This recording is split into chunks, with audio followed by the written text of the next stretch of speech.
এই মুহূর্তের বরাক উপত্যকার গুরুত্বপূর্ণ আঞ্চলিক সংবাদে সবাইকে জানাই স্বাগত। প্রথমে বিশেষ বিশেষ খবর। ন্যায়যাত্রার মানচিত্রে নেই বরাক, অন্য অঞ্চলে যোগ দেবেন স্থানীয় কংগ্রেসীরা। 10 বছরের অন্যায় অবিচারের বিরুদ্ধে এই যাত্রা বললেন অভিজিৎ পাল। গত 10 বছরে অন্যায়ভাবে দেশে গণতন্ত্রকে হত্যা করা হয়েছে, এর বিরুদ্ধে জনগণকে ন্যায় পাইয়ে দিতে রবিবার ইম্ফল থেকে ভারত জুড়ে ন্যায়যাত্রা শুরু করছেন কংগ্রেসের যুবরাজ রাহুল গান্ধী।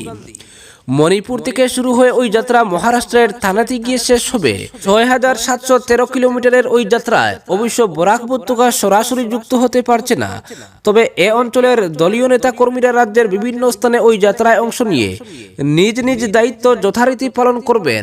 শুক্রবার শিলচরে সাংবাদিক সম্মেলন ডেকে ওই ভারত জুড়ে ন্যায়যাত্রার বিস্তারিত তথ্য তুলে ধরলেন জেলা কংগ্রেসের কর্মকর্তারা। জেলা সভাপতি অভিজিৎ পাল জানান, মণিপুর থেকে রওনা হয়ে কোহিমা চুয়ে রাহুল গান্ধী উত্তর লখিমপুর হয়ে আসামে প্রবেশ করবেন। এ রাজ্যে ওই যাত্রা চলবে 8 দিন। 25 জানুয়ারি পর্যন্ত ওই যাত্রা রাজ্যের 17টি জেলার 833 কিলোমিটার পথ পরিক্রমা করবে, যা 12টি রাজ্যের যাত্রাপথের মধ্যে দ্বিতীয় দীর্ঘতম পরিক্রমা হিসেবে বিবেচিত হচ্ছে। ওই যাত্রা সরাসরি বরাক উপত্যকায় না পৌঁছলেও বিশেষ করে কাছাড় জেলার 1551টি পোলিং স্টেশনের 10 জন করে প্রতিনিধি হলেও অন্তত 15,000 নেতাকর্মী ওই যাত্রায় প্রত্যক্ষভাবে যোগদান করবেন। জেলা সভাপতি আরো বলেন, 10 বছর বিজেপি দেশের মানুষের সঙ্গে যেভাবে অন্যায় অবিচার করছে তার বিরুদ্ধে এই যাত্রার মূল লক্ষ্য। যে মণিপুরবাসীর সঙ্গে বিজেপি সবচেয়ে বড় অন্যায় করেছে, সেই মণিপুর থেকেই রাহুল গান্ধী তার এই ন্যায়যাত্রা শুরু করছেন। তিনি বলেন, এর আগে ভারত জুড়ো যাত্রা কন্যাকুমারী থেকে কাশ্মীর পর্যন্ত অর্থাৎ দক্ষিণ থেকে উত্তরকে সংযোগ করার সংকল্প নিয়ে 4,300 কিলোমিটার যাত্রা করেছিলেন রাহুল গান্ধী। এবার পূর্ব থেকে পশ্চিমকে সংযুক্তি করার লক্ষ্যে তার এই দীর্ঘযাত্রা। অভিজিৎ রাজনীতির ঊর্ধ্বে উঠে বরাকের প্রতিটি দল সংগঠনকে এই যাত্রায় যোগ দেওয়ার আহ্বান জানিয়েছেন। যাত্রার আসামের 8 দিন অংশ নেবেন সভাপতি অভিজিৎ পাল সহ বেশ কয়েকজন শীর্ষ নেতা। রাজ্যে সুষ্ঠুভাবে এই যাত্রা সম্পন্ন করতে কাছাড়ের বেশ কয়েকজন নেতাকে ইতিমধ্যে বিভিন্ন দায়িত্ব অর্পণ করেছে প্রদেশ কংগ্রেস। অভিজিৎ পালের কথায়, রাহুল গান্ধীর এই ন্যায়যাত্রা নিয়ে কংগ্রেসীদের মধ্যে ব্যাপক উৎসাহ জন্মেছে। অপরদিকে পৌষ পার্বণ ঘিরে জমে উঠেছে করিমগঞ্জের বাজার। রকমারি দ্রব্যের পসরা সাজিয়ে দোকানিরা। পৌষ সংক্রান্তি মানে পিঠে পুলির উৎসব। এই উৎসবকে ঘিরে সারা রাজ্যের সঙ্গে তোড়জোড় শুরু হয়েছে সীমান্তে জেলা করিমগঞ্জেও। ইতিমধ্যে শহরের দোকানিরা বিভিন্ন রকমের পসরা সাজিয়ে বসেছেন। চাল, চুঙ্গা, গুড়, নারকেল, সুজি, ময়দা, ডালি সাজিয়ে বিক্রেতারা অপেক্ষা করছেন খদ্দেরের। বিভিন্ন ধরনের বিরোইন দানের জন্য করিমগঞ্জ বিখ্যাত। করিমগঞ্জ স্টেশন রোডের বাজারে স্থানীয় বিরোইন চালের চাহিদা রয়েছে। অনেক দূর দূরান্ত থেকে কৃষকরা নিজেদের ফলানো বিরোইন চাল নিয়ে বাজারে আসছেন প্রতি বছরই। এবছরও তার ব্যতিক্রম হয়নি। এরালিগুলের মকলিসুর রহমান, বারোপুঞ্জির কামাল উদ্দিন, তেলিখালোর পাড়ের নিতাই নমশূদ্র, লক্ষ্মীবাজারের কামাল হোসেন সহ আরো অনেক ব্যবসায়ী বলেছেন, প্রায় সারা বছর তারা অপেক্ষা করে থাকেন এই দিনটির জন্য। বাজার দর সম্পর্কে তারা জানান, গান্ধী বিরন 80 টাকা, রঞ্জিত বিরন 50 টাকা, কার্তিক বিরন 60 টাকা, পানি বিরন 60 টাকা, আশরা বিরন 50 টাকা, পাখি বিরন 70 টাকা, সিংগাই বিরন 60 টাকা দিয়ে বিক্রি হলেও তাদের লভ্যাংশ তেমন নেই। কিন্তু প্রতিটি বিরোইনের স্বাদ আলাদা আলাদা, আর স্থানীয় হয় চালের কদরও বেশি। এদিকে পৌষ পার্বণকে নজরে রেখে সবজি বাজারে রকমারি সবজির ছড়াছড়ি। সন্তর বাজারে ফুলকপি কেজি প্রতি 30 টাকা, আলু 25 থেকে 30 টাকা, বেগুন লঙ্গাই 70 টাকা, বাঁধাকপি স্থানীয় 40 থেকে 50 টাকা, মূলা 30 থেকে 40 টাকা, শিম 40 টাকা, তিলের নাড়ু প্রতি কেজি 300 টাকা, তিলুয়া 150 থেকে 200 টাকা, বাতাসা 140 টাকা। বাজারে ফুলের চাহিদা অনেক বেশি। ফুল বিক্রেতা শুভ্র দাস, প্রবাসী দাসরা জানান, গেন্দা ফুল প্রতি কেজি 200 থেকে 250 টাকা করে বিক্রি হচ্ছে। সাধারণত পৌষ সংক্রান্তির দিনে ভোরে স্নান সেরে প্রথমেই ভগবানের উদ্দেশ্যে তিলের পিঠে নিবেদন করার প্রথা রয়েছে। আদিকাল থেকেই মকর সংক্রান্তির উৎসব চলে আসছে। হিন্দু শাস্ত্র মতে এই দিন পিতৃপুরুষের উদ্দেশ্যে তিলের নাড়ু, তিলুয়া ও নতুন ধানের চালের গুঁড়ো দিয়ে তৈরি পিঠে পুলির অর্ঘ্য নিবেদন করা হয়, যার ফলে পৌষ সংক্রান্তিকে তিলুয়া সংক্রান্তিও বলা হয়ে থাকে। পৌরাণিক কাহিনী মতে এই দিনই মহাভারতে পিতামহ বিশ্ব যুদ্ধক্ষেত্রে সরসজ্জা থেকে ইচ্ছা মৃত্যু গ্রহণ করেছিলেন।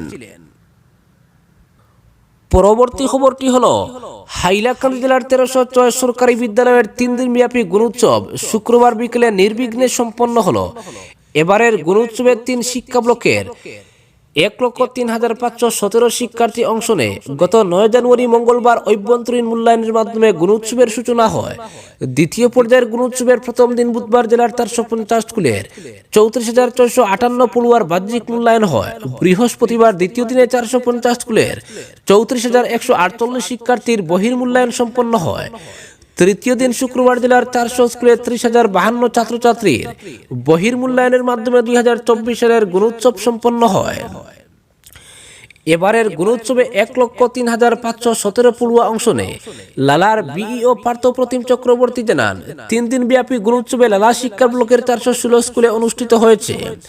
এতে 34,130 ছাত্রছাত্রী অংশ নেয়। 416 নোডাল টিচার, 57 লিয়াসন অফিসার ও 140 এক্সটার্নাল ইভ্যালুয়েটর 3 দিনে বিদ্যালয় ভিত্তিক গোটা প্রক্রিয়া সম্পন্ন করেন। অন্যদিকে হাইলাকান্দির বিইও রাজেশ চক্রবর্তী জানান, হাইলাকান্দি শিক্ষা ব্লকের 544 সরকারি বিদ্যালয়ে 3 দিন ব্যাপী গুণোৎসব সুচারুভাবে সম্পন্ন হয়েছে।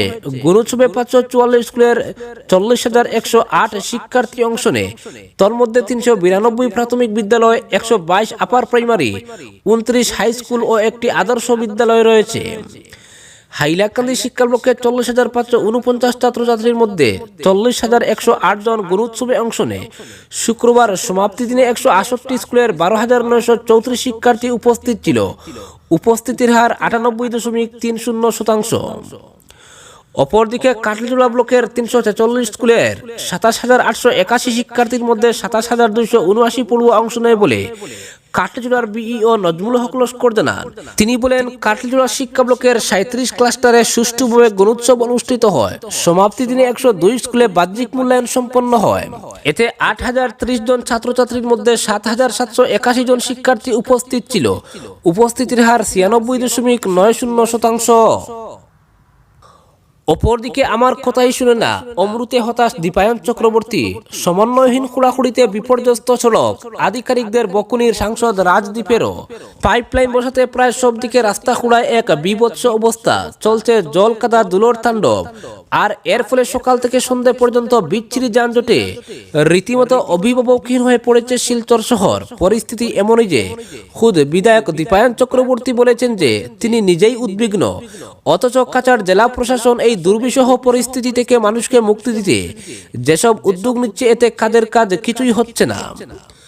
সরকারি বিভাগগুলির সমন্বয়ের চরম অভাব ও উদাসীনতা এবং পাইপলাইন বসানোর কাজে বিন্দুমাত্র নজরদারি না থাকার ফলে জনদুর্ভোগ দিনকে দিন লাগাম চড়া হচ্ছে।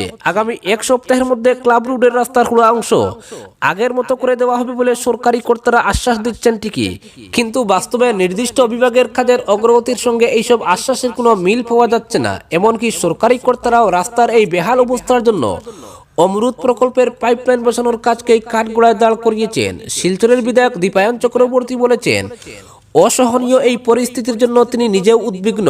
খোঁড়া রাস্তা সারাই করতে বারবার অমৃত কর্তৃপক্ষকে চিঠি লিখেছি, এরা মুখে করছি বলছে, কিন্তু কোনো কথা কানেই তুলছে না। বাধ্য হয়ে পূর্ত বিভাগের সঙ্গে আলোচনা করে বিকল্প ব্যবস্থা নেওয়া হয়েছে। সিদ্ধান্ত হয়েছে যতক্ষণ পর্যন্ত সারাইয়ে যুক্ত ঠিকাদাররা উপযুক্ত গুণমান সম্পন্ন কাজ করবে না, রাস্তা হুবহু আগের মতো হবে না, ততক্ষণ পর্যন্ত পূর্ত বিভাগ অমৃত প্রকল্পকে নির্মাণের কোনো সার্টিফিকেট দেবে না। এভাবেই কাজ ত্বরান্বিত করার নতুন কৌশল নেওয়া হয়েছে। শুধু তাই নয়, শুক্রবার শিলচরের সাংসদ ডক্টর রাজদীপ রায়ের উপস্থিতিতে ডিসি অফিসে বিভিন্ন উন্নয়নমূলক প্রকল্পকে ঘিরে যে দিশা বৈঠক হয়েছে, সেখানে খোঁড়াখুড়ির জন্য রাস্তার বেহাল অবস্থা নিয়ে বর্চনা করা হয়েছে অমৃত প্রকল্পের সঙ্গে যুক্ত কর্তৃপক্ষকে। বৈঠকে সাংসদ স্পষ্ট ভাষায় বলেছেন, যেভাবেই হোক আগামী 7 দিনের মধ্যে ক্লাব রোডের রাস্তাকে আগে যেমন ছিল ঠিক সেই অবস্থায় নিয়ে আসতে হবে। কোনো অজুহাত না দিয়ে যুদ্ধকালীন তৎপরতায় সারাই করতে হবে রাস্তা। সংবাদ মাধ্যমে এই খবর জানিয়ে কাছাড় জেলা উন্নয়ন কমিশনার ডিডিসি রাজীব রায় বলেছেন, অমৃত প্রকল্পের পাইপলাইন বসানোর বাজেটে সম্পূর্ণভাবে রেস্টোরেশন ওয়ার্কের অর্থ ধরা হয়েছে, ফলে এই দায়িত্ব তারা এড়াতে পারবে না।